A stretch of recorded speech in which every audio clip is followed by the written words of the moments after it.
अस्सलामुअलैकुम everyone, GK academy में खुश आमदीद। हम अपने न्यू सेशन का आगाज़ करने जा रहे हैं जिसमें हम कुछ बेसिक सब्जेक्ट्स जो हैं उनको डीपली पढ़ेंगे और वो सब्जेक्ट्स हैं इंग्लिश, इस्लामियात और पाक स्टडीज़। इसके अलावा हम रोज़ एक पास्ट पेपर किया करेंगे जो हमारे बाकी के सब्जेक्ट्स को कवर करेगा। और इसके साथ साथ हम डेली करंट अफेयर्स को भी साथ लेकर चलेंगे। और आज के सेशन का आगाज़ करते हैं जो कि हम करेंगे इंग्लिश से। सबसे पहले हम पढ़ेंगे kinds of sentences. Dear students, sentences 4 types के होते हैं: डेक्लरेटिव, एक्सक्लेमेटरी, इंटेरोगेटिव, इंपेरेटिव। सबसे पहले बात करते हैं डेक्लरेटिव सेंटेंसेस की। इनको अफर्मेटिव सेंटेंसेस भी कहा जाता है। इसको अगर सिंपल जुबान में कहें तो इसका मतलब है सादा जुमले।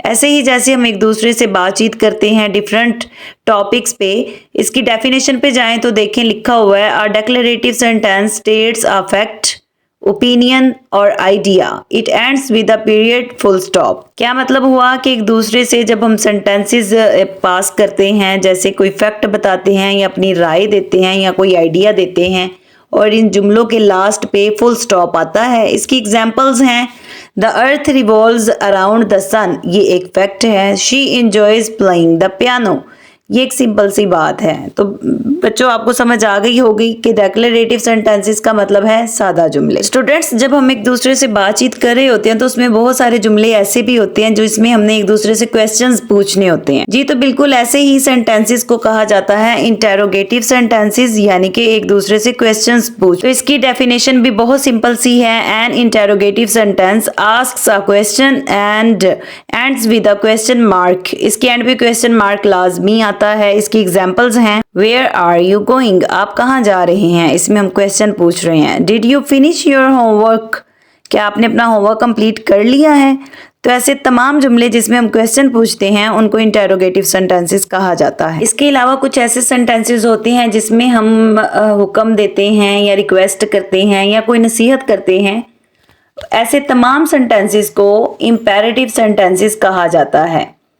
इसकी डेफिनेशन है an imperative sentence gives a command, request और advice. It can end with a period full stop और an exclamation mark depending on the tone. ऐसे तमाम जुमले जिसमें कोई हुक्म, कोई दरख्वास्त या नसीहत की जाए इंपेरेटिव सेंटेंसेस कहलाते हैं और इसके एंड पे हमेशा फुल स्टॉप आता है या कभी कभी एक्सक्लेमेटरी मार्क भी आता है। इन सेंटेंसेस की एग्जांपल्स हैं please turn off the lights, light of कर दें, और प्लीज का वर्ड है कि बराए मेहरबानी। स्टॉप टॉकिंग इमीडिएटली, बहुत स्पीड में ना बोलें, तो इसमें हम इनको नसीहत कर रहे हैं। And the last one exclamatory sentences, ऐसे तमाम सेंटेंसेस जिसमें कोई इमोशंस हो उनको एक्सक्लेमेटरी सेंटेंसेस कहा जाता है। फॉर एग्जाम्पल इसकी डेफिनेशन देखते हैं। An exclamatory sentence expresses strong emotions such as joy, surprise और anger, it ends with an exclamation mark. ऐसे तमाम जुमले जिसमें गुस्सा हो, हैरत हो,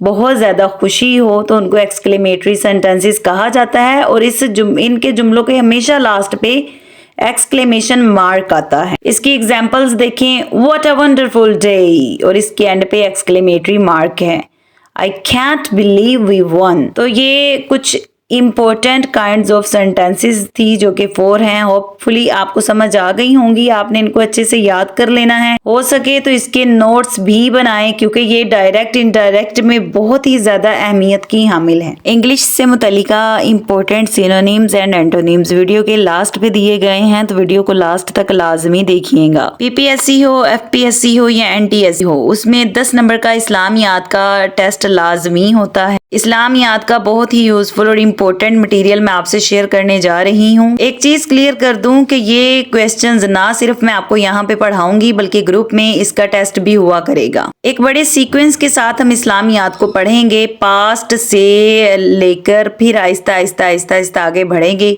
जब हम स्टेप वाइज इसको पढ़ेंगे तो इंशाल्लाह ये जितना भी मटेरियल होगा वो हमें अच्छे से याद हो जाएगा। इस्लाम से कब्ल अरबों से मुतल्लिक अहम सवालात। इस्लाम से कब्ल अरब के मशहूर मज़ाहब और कबाइल के बारे में पढ़ेंगे। इस्लाम से कब्ल अरब में कितने मज़ाहब थे? टोटल 5। वैसे मज़हब की 3 इकसाम होती हैं। पहली किस्म है इल्हामी मज़हब, गैर इल्हामी मज़हब और समावी मज़हब। इस्लाम से कबल अरब में तकरीबन कितने कबाइल थे यहूदियों के? तो इसका आंसर है 12। यहूदी बैतुल मदारस में किस किताब की तालीम देते थे? तो इसका आंसर है तौरात। अरब की महबूब तरीन गज़ा कौन सी थी? सत्तू। इस्लाम से कबल अरब बुत परस्ती में डूबा हुआ था। सबसे कदीम बुत का क्या नाम था? मनात। काबा की छत पर जो बुत रखा हुआ था उसका क्या नाम था? हबल नामी। बुत परस्ती का बानी किसको कहा जाता था? उमरू बिन लहा। सूरज की परस्तिश कौन सा कबीला करता था? बनु खज़ा। और चांद की परस्तिश कौन सा कबीला करता था? बनु कनाना। मजूसियत पर कौन कायम था? और इसका आंसर है बनु तमीम। हाजियों को खाना पिलाने का इंतजाम बनु हाशिम के पास था और दियत और माली ताउन की जिम्मेदारी बनु तमीम के पास थी। सफारत और दूसरे कबीलों से मुआमलात बनु अदी के जिम्मे थे। हज के मौके पर पानी पिलाने का काम हजरत अब्बास बिन अब्दुल मुत्तलिब के जिम्मा था। यसरब का सबसे बड़ा पहाड़ कौन सा है? गारे हीरा या जबले नूर। मक्का के नाम कितने हैं? 4 हैं। कौन कौन से? उम्मुल कुरा, बलदुल अमीन, बक्का और बतहा। मक्का का पहला जमहूरी हाकम कौन था? कसा। और उससे ही सबसे पहले तौलियत काबा शरीफ हासिल हुई थी। कुरैश फहर बिन मालिक का खिताब था। ये क्वेश्चन इस तरह पूछा जा सकता है कि कुरैश किसका खिताब था? तो आंसर होगा फहर बिन मालिक। ये क्वेश्चंस उल्ट भी पूछे जा सकते हैं, जैसे फहर बिन मालिक का खिताब क्या था? तो आंसर आएगा कुरैश। जैसे इस क्वेश्चन पे फोकस करें, अब्दुल मनाफ के बाद कुरैश की क़यादत हाशिम ने संभाली। इसी क्वेश्चन में से हमारा एक और क्वेश्चन निकल रहा है कि हाशिम से पहले कुरैश की क़यादत किसके पास थी? तो उसका आंसर है अब्दुल मनाफ। जैसा कि इस्लामियात का मैंने आपको बताया, उसी तरह से सेम टू सेम हम पाक स्टडीज का पढ़ेंगे। पहले पास्ट को पढ़ेंगे बिल्कुल सीक्वेंस के साथ, फिर स्लोली हम प्रेजेंट में आएंगे। तो गाइस, सबसे पहले बात कर लेते हैं मुगलिया खानदान की। तो मुगल डायनेस्टी का जो दौर था वो है 1526 टू 1857। अब क्वेश्चन पूछा जाता है कि मुगल डायनेस्टी की बुनियाद किसने रखी थी? तो उसका आंसर है ज़हीरुद्दीन बाबर। ज़हीरुद्दीन बाबर का जो दुरानिया है हुकूमत का, तो वो है 1526 टू 1530। होता ये है कि 1519 में भी बाबर इंडिया आता है और इसके बाप का नाम तैमूरलिंग था, माँ का नाम माँ जो है वो इसकी मंगोल थी, बीवी का नाम माहम बेगम था। मुगलिया खानदान सलातीन का पहला बादशाह कौन है? ज़हीरुद्दीन बाबर। अज़बकिस्तान के गांव फरगाना से इसका ताल्लुक था। बाप का नाम उमर शेख मिर्जा था, माँ का नाम निगार खान। 14 फ़रवरी 1483 में ये पैदा हुआ था, इसकी डेट ऑफ बर्थ है।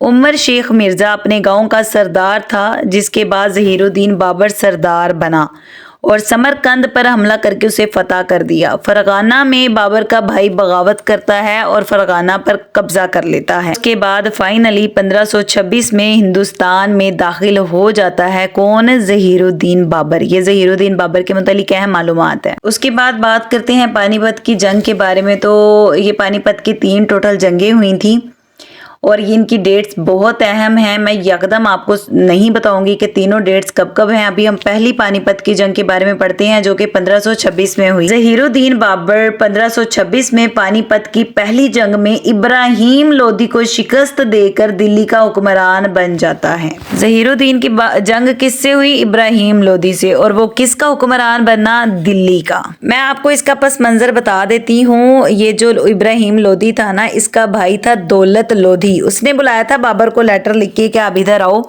इब्राहिम लोदी जो है वो बड़ा जुल्म कर रहा है, वहां पे आप आओ और आकर हमें इस जुल्म से बचाएं। तो फिर वो बाबर यहाँ पे आता है और वो जंग करता है और फाइनली वो जंग जीत जाता है और दिल्ली का हुक्मरान बन जाता है। और फिर इसी ने खानवा की जंग भी लड़ी थी 1527 में, और उसमें किसके साथ जंग लड़ी थी? राणा सिंगा के दरमियान में। इसमें भी बाबर जीत गया था। ज़हीरुद्दीन बाबर के अहम कारनामों में से ये है कि इन्होंने बाबरी मस्जिद की बुनियाद रखी थी 1527 में उत्तर प्रदेश में, और 1992 में बाबरी मस्जिद को शहीद कर दिया गया था। बाबरनामा जो है वो तुर्की जुबान में लिखा, बाबर ने खुद लिखा था। स्टूडेंट्स, ये आज का आपका लेसन था और इसको अच्छे से आपने याद कर लेना है। अब चलते हैं इम्पोर्टेंट सिनोनिम और एंटोनिम्स की तरफ। आपने इनको भी अपने पास अच्छे से लिख भी लेना है और याद भी करना है। हम डेली बहुत ही कम लेसन पढ़ेंगे, लेकिन शर्त ये है कि आपको उसको याद करना पड़ेगा। उसके बाद ही इंशाल्लाह विद इन 1 मंथ अगर आप इसी रूटीन से डेली पढ़ेंगे तो 1 महीने के अंदर अंदर आपके अंदर इतना कॉन्फिडेंस आ जाएगा कि आप इजी होके PPSC के टेस्ट देना स्टार्ट कर दोगे। इंशाल्लाह आपको डर नहीं लगेगा, आपके अंदर ये बात नहीं आएगी कि हमें कुछ नहीं आता, सिर्फ 1 महीने के अंदर अंदर। लेकिन शर्त ये है कि डेली का काम डेली करना पड़ेगा। ये आपके साथ कुछ इम्पोर्टेंट सिनोनिम्स जो हैं, एंटोनिम्स शेयर कर रही हूँ, आप इनको देख लीजिएगा और इनको अच्छे से याद कीजिएगा। ना सिर्फ आपको ये इससे प्रैक्टिस भी होगी बल्कि नीचे आपको 5 सिनोनिम्स और एंटोनिम्स दिए गए हैं, आपने वो भी याद कर लेने हैं अच्छे तरीके से। रोज़ के हम थोड़ी सी प्रैक्टिस किया करेंगे ताकि एकदम से ज़्यादा पढ़ लेने से रट्टा होगा। ये जो सामने आपको पिक्चर्स नज़र आ रही हैं, इससे आपको कम से कम इस वर्ड की जब आप इमेजिनेशन करोगे तो डेफिनेटली वो वर्ड आपको पक्का याद हो जाएगा, वो कभी भूलेगा नहीं। लेकिन उसके बावजूद अगर किसी को समझ ना आए और वो चाहता है कि नहीं हमें पढ़ना है, ये भी महज इसको देख लेने से समझ में नहीं आई बात, तो मैं आपको नेक्स्ट वीडियो में ये पढ़ा भी दिया करूँगी। कमेंट बॉक्स में मुझे अपनी राय लाजमी दें ताकि मैं नेक्स्ट वीडियो में अपनी जितनी भी प्रॉब्लम्स हैं उनको मज़ीद बेहतर कर सकूं और आप सही तरह से ये जो हमने सेशन स्टार्ट किया इसको सही तरह से अंडरस्टैंड भी करें और इनको पढ़ें भी, ताकि हमारा जो मकसद है गवर्नमेंट जॉब हासिल करना वो पूरा हो और हम सही तरह से एंटोनिम सिनोनिम्स को समझ सकें। आपको पता है कि हर पेपर में ये लाजमी पूछे जाते हैं, ये एक बहुत ही अहम जुज़ है जो हमें याद करना, इसको हम छोड़ नहीं सकते। अल्लाह ताला मेरा और आपका हामी और नासिर हो। पाकिस्तान जिंदाबाद। मिलते हैं नेक्स्ट वीडियो में।